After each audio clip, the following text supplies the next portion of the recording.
안녕하십니까. 김정기TV의 김정기입니다. 2020년 6월 9일 김정기의 세계전망대 시작합니다. 오늘 주제는 바이든 민주당 대선 후보 확정, 트럼프 걷고 미국 대통령 되나입니다. 조 바이든 전 미국 부통령이 오는 11월에 치러지는 대통령 선거의 민주당 후보로 확정이 됐습니다. 바이든은 7월 민주당 전당대회에서 대선 후보 지명에 필요한 선거인단 1991명을 확보했다고 했습니다. 경선 초반에 바이든은 아이오와주와 뉴햄프셔주, 네바다주에서 샌더스 의원에게 패하면서 아주 고전을 했습니다. 그러다가 지난 2월 말 사우스캐롤라이나 프라이머리, 예비선거죠. 프라이머리에서 흑인 유권자들의 지지로 다시 유력 후보로 떠오르게 됐죠. 여기다가 지난 4월에 경쟁자였던 버니 샌더스 상원 의원이 후보를 사퇴하면서 사실상 손길을 잡은 것이었죠. 최근에 개표된 7개 주와 워싱턴 DC의 프라이머리 예비선거에서 미국 민주당 대선 후보 자격이 확정이 되는 선거인단 1991명의 문턱을 넘게 되었습니다. 물론 아직도 8개 주와 미국령 상계 지역의 투표가 남아 있지만 대세에는 지장이 없다는 것입니다. 최종적인 대선 후보 지명은 2020년 7월 13일부터 16일까지 위스콘신주 밀워키에서 개최되는 미국 민주당 전당대회에서 이루어집니다. 미국의 대통령 선거제도는 아주 독특해서 깊이 들여다볼 필요가 있습니다. 가장 중요한 특징은요, 당내 선거인 예비선거와 당간 선거인 총선거로 모두 철저하게 간선제를 채택하고 있다는 점입니다. 여담이지만은 초기에 미 연방을 만들었던 미국의 건국 영웅들, 아메리칸 파운딩 파더스라고 합니다. 건국 영웅들은 일반 국민들의 투표 역량을 신뢰하지 않았던 것 같습니다. 심지어 투표권도 재산세 납부 실적이 있는 백인 남자로 한정을 했다는 사실이 믿어집니까? 어쨌건 민주공화 양당 모두 각 주별로 실시되는 당내 선거, 인트라 파리 일렉션이라고 합니다. 즉 예비선거 프라이머리 일렉션에서 당원들은 그들을 대표할 대의원, 델러깃이라고 그러죠. 대의원들을 뽑게 되고요. 이 대의원들이 선거인단을 구성을 해서 전당대회, 내셔널 컨벤션입니다. 전당대회에서 대선 후보를 지명을 하게 됩니다. 나머네이트 한다고 그러죠. 7월경에 이렇게 지명된 민주당과 공화당의 대선 후보들은 11월에 치러지는 당간 선거, 이널 파리 일렉션이라고 합니다. 다시 말하면은 총선거, 제너럴 일렉션을 치르게 되죠. 예비선거와 마찬가지로 11월의 선거에서 유권자들은 그들을 대표할 선거위원 일렉터리라고 합니다. 일렉터 538명을 선출을 하게 되죠. 이렇게 뽑힌 선거위원들이 일렉터리 선거인단 일렉츄럴 칼리지라고 합니다. 일렉츄럴 칼리지를 구성을 하게 되고요. 이들이 각 주별로 그 주의 수도에 모여가지고 투표권을 행사하게 되는데 후보자 가운데서 가반을 확보한 사람이 성자 독식제라고 해서 위너 테이크 올, 성자 독식제에 따라서 해당 주의 선거인단을 모두 확보를 하게 되고 이를 전미 50개 주에 곱하게 되면은 성패가 결정이 되는 그런 구조로 이루어져 있습니다. 어쨌든 7월에 치러지는 민주공화 양당 전당대회에서 바이든이 민주당 대선 후보로, 트럼프가 공화당 대선 후보로 결정이 됩니다. 물론 이게 최종적이죠. 트럼프는 물론 현직 대통령의 이점이라고 할 수 있는 인컴번트 어드밴티지라고 합니다. 현직 대통령으로서의 이점이 있어서 특별한 경쟁도 없이 대선 후보로 지명이 됩니다. 8월 달에 선거로기를 끝내고 9월부터 11월 선거일까지 민주공화 양당 후보의 치열한 선거, 즉 본선이 치러지게 된다는 것입니다.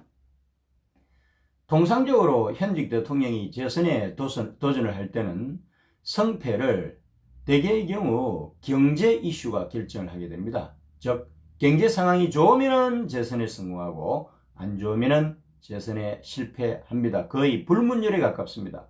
코로나 바이러스가 미국을 덮치기 전까지 미국 경제는 호조였습니다. 그래서 정치 평론가들은 거의 다가 트럼프의 재선 승리를 예측을 하고 있었는데 코로나 이후에 경제 상황이 악화가 되면서 재선 가도에 빨간불이 켜지게 된 것입니다. 여기다가 최근 백인 경관의 흑인에 대한 차별로 촉발된 흑백 갈등과 이것의 결과로 전국 단위로 퍼진 시위와 폭동에 대해서 트럼프의 대응이 워낙 원시적이어서 심지어 공화당 내에서도 반 트럼프, 엔티 트럼프가 되겠죠. 반 트럼프 분위기가 팽배해진 것은 불에 기름을 부은 격입니다.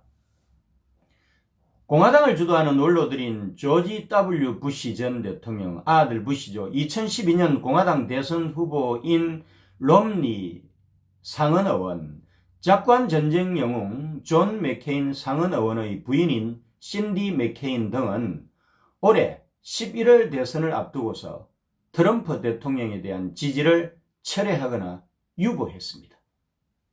파월 전 미 국무장관은 트럼프 대통령이 거짓말을 일삼지만 공화당 의원들이 여기에 대해서 책임을 묻지 않는다고 하면서 정치적 사회적으로 더 가까운 조 바이든 민주당 대선 후보를 찍을 것이라고 했습니다. 하원 의장을 지낸 공화당 거물인 폴 라이언, 존 베이너는 투표 여부를 밝히지 않았지만 일부 공화당원들은 제3당 후보를 지지하는 것을 넘어서 민주당 바이든 전 부통령을 공개 지지하는 방안까지 저울질하고 있다고 합니다. 이렇게 될 경우 온건한 공화당 지지자 그리고 공화당에 가까운 무당파가 트럼프를 떠나서 민주당 후보를 지지하게 될 것이라고 분석을 하고 있는 것이죠. 이런 여세를 몰아서 바이든은 트럼프의 신종 코로나 바이러스 감염증 코로나19입니다. 대응이 너무나 미흡하다고 지적을 하면서 공세를 벌여갔습니다.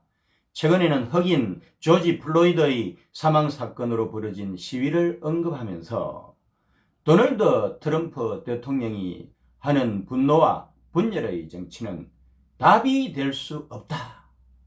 그 목소리를 높였습니다. 자신이 당선이 되면 인종차별을 근절하겠다고 약속했습니다. 러닝메이트로는 여성을 선택을 하겠다고 예고를 해왔고요. 후보로는 자메이카 인도계 흑인 카멜라 해리스 상원 의원이 유력시 되고 있다는 것입니다. 최근의 여론조사를 보게 되면 바이든이 트럼프를 확실하게 따돌리고 있습니다. 바이든은 ABC 방송과 워싱턴 포스트 조사에서 53%, 트럼프는 43%입니다. 53대 43입니다. 뭐 이렇게 나온 것을 비롯해서 NPR과 PBS 방송조사에서 50%, 트럼프는 43%를 나타냈습니다. 또한 바이든은 NBC 방송과 월스트리트저널이 공동조사한 여론조사에서 50%에 육박한 49%의 지지율을 기록했고요. 트럼프를 7%를 앞섰다는 거죠. 뭐.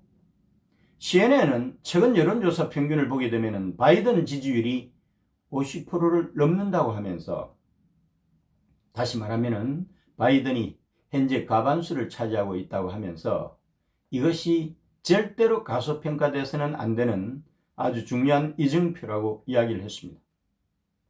이는 4년 전 대선에서 민주당 후보였던 클린턴 전 국무장관이 한 번도 달성하지 못한 것으로서 트럼프가 바이든과 함께하는 유권자들을 데려오지 않는다고 한다면 트럼프의 재선 성공이 결코 쉽지가 않을 수 있다 하는 것입니다. 대선이 5개월 후로 다가왔습니다. 트럼프가 코로나 바이러스로 무너진 경제를 재건하고 흑백 갈등을 잘 봉합을 해서 인기를 회복하지 않는 한에 있어서 현재로서는 재선 전망이 아주 어둡습니다. 그럼에도 불구하고 역전의 용사 트럼프가 어떤 역사를 쓸지는 두고 볼 일입니다. 2016년 대선에서 구글 빅데이터만 트럼프의 승리를 예측을 했고요. 거의 모든 언론이 트럼프 패배를 예측했기 때문입니다. 한마디로 알 수가 없다는 거죠. 경제가 일부 회복되는 것을 전제로 해서 공화당 지지자들이 선거 막판에 트럼프를 중심으로 재직결, 리얼라이먼트라고 합니다. 리얼라이먼트. 재직결하도록 성공적인 이벤트를 연출을 하게 되면은 모를까. 어쨌거나 결과는 알 수가 없습니다만은 현재로는 바이든이 성기를 잡은 것은 분명합니다. 오늘도 함께 해주신 김정기TV 애청자 여러분 감사합니다.